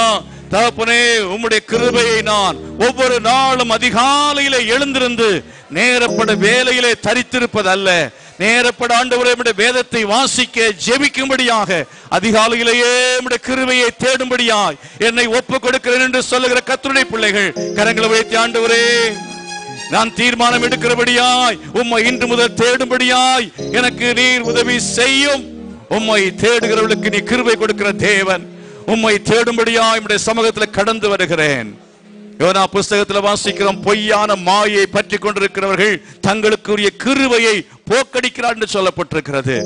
வீட்டில் எப்பவுமே நம்ம வீட்டில் சினிமா ஓடிக்கிட்டு இருக்கிறோம், எப்பவுமே நம்ம சினிமா பார்த்துட்டு இருக்கிறோமா, நாம பொய்யான மாயை பற்றி கொண்டிருக்கிறோம், பாவத்தை பற்றி கொண்டிருக்கிறோம், உலகத்தின் ஆசா பாசங்கள் இச்சைகளை பற்றி கொண்டிருக்கிறோம் என்றால் கிருபையை போக்கடிக்கிறோம். கிருபையை போக்கடிக்கிறோம். கிருபையை இழந்து போவோம் என்றால் ஒரு நாளிலே கண்ணீரோடு கவலையோடு தேடியும் மனமாறுதலை அவன் பெற்றுக்கொள்ளவில்லை என்று அந்த ஏசாவை பற்றி சொல்லி இருக்கிறது போல உன் வாழ்க்கையிலும் சம்பவிக்கும் என்பதை மறந்து போகாதே சகோதரனே, மறந்து போகாதே சகோதரியே. தேவ சமூகத்தில் கரத்தை உயர்த்தி ஒப்புவிடு. ஆண்டவரே என் மேல் கிருபையாயிரும் என்று சொல்லி அன்றைக்கு தாவீது ஜெபித்தது போல நான் ஜெபிக்கிறேன். துணிகரமாய் நான் பாவத்தை செய்து கொண்டிருக்கிறேன், நான் துணிகரமாக செய்ய மாட்டேன். என்னாலே இயலாமையினாலே என்ற வாழ்க்கையில சில தவறுகள் வந்திருக்கிறது, அதை மன்னிப்பீராக. எனக்கு உம்முடைய கிருபையை தந்து ஆண்டவரே நான் பரிசுத்தவானாய் ஜீவிக்க எனக்கு உதவி செய்வீராக. நான் நீதிமானாய் ஜீவிக்க எனக்கு உதவி செய்வீராக. ஓ பரலோகத்துக்கு என்னை உரியவனாய் மாற்றுவீராக. அக்கிரமங்களை மன்னித்ததுக்காக ஸ்தோத்திரம், என் வியாதிகளை சுகமாக்குறதுக்காக ஸ்தோத்திரம், என் பிராணனையும் அழிவுக்கு விலக்கி நீர் ரட்சிப்பீராக. ஆண்டவரே என்னுடைய ஆத்துமா நித்திய நரகத்துக்கு போய்விடாதபடிக்கு கர்த்தர் என்னுடைய ஆத்துமாவை ஆண்டவரே நிலைநிறுத்தி காக்கும்படியாய், முடிவு வரை நிலைத்திருக்கும்படியாய் உம்முடைய கிருபை எனக்கு தாங்க என்று சொல்லி கேளுங்க. கர்த்தர் வேலை கொடுத்தது நல்லது, உத்தியோகத்தை கொடுத்தது நல்லது, உன்னை குடும்பத்தை கொடுத்தது நல்லது, இதெல்லாம் தேவனுடைய கிருபைதான். ஆனால் மேலான கிருபை ஒன்று உண்டு, என்ன தெரியுமா? உங்கள் பிராணனை கர்த்தர் அழிவுக்கு விலக்கி மீட்டுக் கொள்வது. கர்த்தருடைய கிருபை நோவாவுக்கு கிடைத்தது போல, உலகத்தின் அழிவுக்கு நித்திய அழிவுக்கும் அவனை கர்த்தர் காப்பாற்றினது போல உங்களையும் உங்கள் குடும்பத்தையும் கர்த்தர் காக்கும்படிய கருத்தை வைத்து ஜெபம் பண்ணி கேளுங்க. ஆண்டவரே, நோவாவுக்கு உம்முடைய கண்களில் கிருபை கிடைத்தது போல உம்முடைய கண்களில் எனக்கு கிருபை கிடைப்பதாக, உம்முடைய கண்களில் என் மனைவிக்கு கிருபை கிடைப்பதாக, உம்முடைய கண்களில் என் பிள்ளைகளுக்கு கிருபை கிடைப்பதாக. உலகத்தின் அழிவிலே என் குடும்பம் அழிந்து போக கூடாது ஆண்டவரே. உலகத்தோடு கூட நாங்கள் எங்க குடும்பம் நித்திய நரகத்துக்கு போய்விடக் கூடாது. கர்த்தர் கிருபை தாரும், என் குடும்பத்துக்கு கிருபையை தாரும், என் பிள்ளைகளுக்கு கிருபையை தாரும், என் மனைவி கிருபையை தாரும் ஆண்டவரே. ஓ, என்னுடைய குடும்பம் கிருபையிலே வளரட்டும் ஐயா, என் குடும்பம் கிருபையிலே பெருகட்டும் ஆண்டவரே, என் குடும்பம் என்னுடைய சபை கிருபையிலே பெருகட்டும் ஆண்டவரே, என் சபை கிருபையிலே வளரட்டும் ஆண்டவரே என்று சொல்லி ஜெபம் பண்ணி கேளுங்க. கர்த்தர் தம்முடைய கிருபையிலே நம்மை அவர் பெருக செய்கிற தேவனாக இருக்கிறார். கரங்களை கொட்டி ஆண்டவரே, நம்முடைய கிருபையை குறித்து எங்களோடு நீர் பேசினதுக்காக ஸ்தோத்திரம். நீர் எங்களோடு கொடுத்த எச்சரிப்பின் வார்த்தைகளுக்காக ஸ்தோத்திரம். உம்முடைய கிருபையை பற்றி கொண்டு உமக்காய் ஜீவிக்க எங்களை ஒப்பு கொடுக்கிறோம் என்று சொல்லி கர்த்தரை மகிமைப்படுத்துங்கள். ஹல்லேலூயா. தகப்பனே, இந்த வேளைக்காய் நன்றியோடு உமக்கு ஸ்தோத்திரம். ஒவ்வொருவருடைய கிருபையை பெற்றுக் கொள்வார்களாக நீ அனுக்கிரகம் செய்ய வேண்டும் என்று ஜெபிக்கிறேன். ஒருவருடைய கிருபையிலிருந்து விழுந்து விடக்கூடாது, தவறி விடக்கூடாது. கர்த்தர் காத்துக்கொள்ள வேண்டும் என்று ஜெபிக்கிறேன். இயேசுவின் நாமத்தில் பிதாவே, ஆமென்.